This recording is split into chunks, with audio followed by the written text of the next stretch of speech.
रहमतुल्लाहि व बरकातुहू। वालेकुम अस्सलाम व रहमतुल्लाहि व बरकातुहू। अरे दिलावर भाई, मैं आपको कई दिन से लगातार मस्जिद से देख रहा हूँ, क्या बात है? अरे भाई, अल्लाह की करम से और उसकी तौफीक है। क्या कोई मुसीबत में फंस गए हो या कोई मुकद्दमा चल रहा है?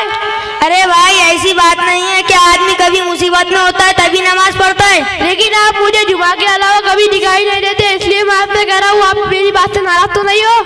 अरे चट्टान का साहब, आपको तो अच्छी तरह से पता है कि रमजानुल मुबारक का महीना चल रहा है। इस महीने में अल्लाह ताला की रहमत का नुज़ूल उतरता है, इसलिए मैंने सोचा कि अल्लाह ताला की रहमत के नुज़ूल से महरूम रहूं।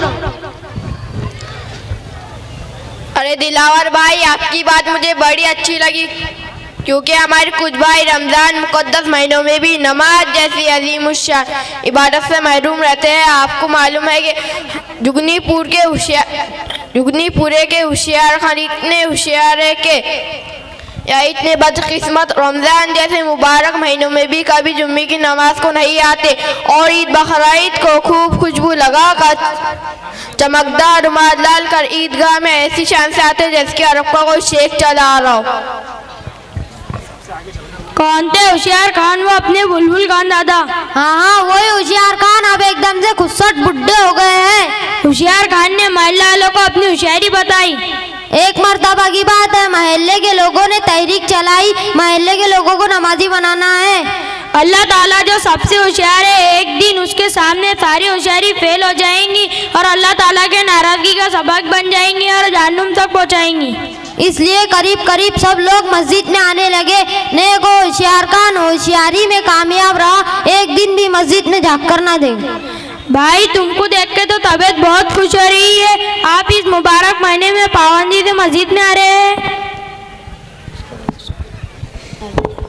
भाई, मुझे आप पर बड़ा ताज्जुब हो रहा है, आप भाई के किस अदा से खुश हो रहे हैं? शेख साहब, मैं तो इनके मस्जिद में आने की वजह से खुश हो रहा हूँ। क्या नमाज पढ़ना अच्छा काम नहीं है? जरा बताइए, अल्लाह के रहमत का नुज़ूल सिर्फ मस्जिद में ही होता है?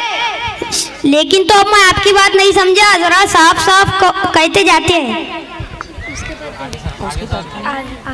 भाई साहब कह रहे हैं कि मस्जिद में आने से अल्लाह की रहमतों का नुज़ूल होता है, इसलिए लगातार मस्जिद में आ रहे हैं और बाजार में सबके सामने चाय और पान उड़ाते फिरते हैं। वो क्या वहाँ अल्लाह के रहमतों का नुज़ूल नहीं होता है या अल्लाह वहाँ नहीं दिखता? अरे भाई, आप मेरी मजबूरी तो सुन ले। मैं सख्त का मरीज हूँ, हर 2 घंटे में मुझे 4 कैप्सूल लेने पड़ते हैं, अगर नहीं लिया तो मर्ज बढ़ जाता है। तो क्या बाजार में पान खाना और सरेआम चाय पीना ये भी आपके दवाई में शामिल है? अरे मियाँ, आप मजबूरी में रोजा नहीं रख सकते तो कम से कम रोजे का एहतराम तो कीजिए। खुदा के वास्ते सबके सामने खाने का तो परहेज कीजिए। अरे भाई, आपकी बात बिल्कुल सही है। वाकया में सबके सामने खाना पीना रोजा और रमजान दोनों की तौहीन है। मैं वादा करता हूँ कि आज के बाद से बाजार में सरेआम नहीं खाऊंगा। अल्लाह आपको जज़ाए खैर दे। बहुत बहुत शुक्रिया। अरे भाई, शुक्रिया अदा ना करो, पहले पूरी बात तो सुनो। हाँ, जरूर बताएं। रमजानुल मुबारक शुरू होने से पहले आप पाबंदी से मस्जिद में आ रहे हैं? अरे भाई, नहीं हजरत, नमाज तो रोजाना फर्ज है और 5 वक्त की, जिस पर चट्टान खान बहुत खुश हो रहे हैं। जरा ये तो बताइए, रमजान में ही नमाज फर्ज है, बाकी दिनों में क्यों नहीं? अरे शेख साहब, आपकी इस बारे में क्या राय है? अरे भाई, शरीयत के मामले में राय की क्या बात है? मैंने उलमा हजरत से सुना है कि अल्लाह ताला इस महीने में हर नेकी का सवाब बढ़ा कर देता है, तो क्यों ना मैंने सोचा इस सीजन और मौके का फायदा उठाया जाए। वाह भाई वाह, खूब अकल के घोड़े दौड़ा कर आपने रहमत के फायदे उठाने को तो सोच लिया, लेकिन आपने ये नहीं सोचा दूसरे दिनों में नमाज छोड़ने से क्या सजा मिलती है। मैं आप हज़रत से इस महफिल में वादा करता हूँ कि रमज़ान के बाद भी पाबंदी से नमाज पढ़ूंगा।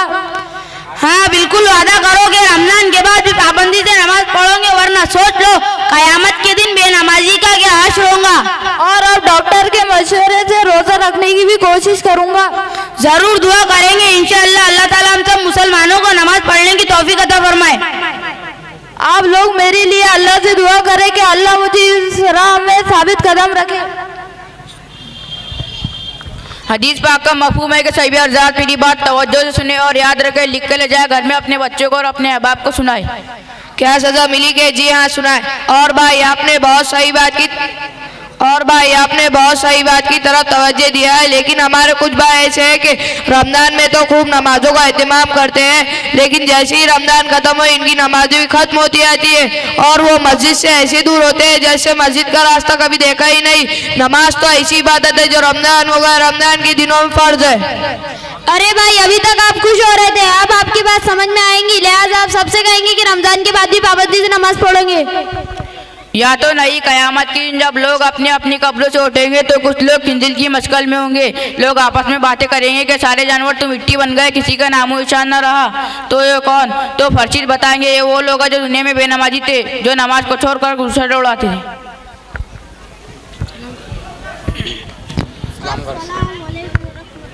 माशाअल्लाह, सुभान अल्लाह। मोहतरम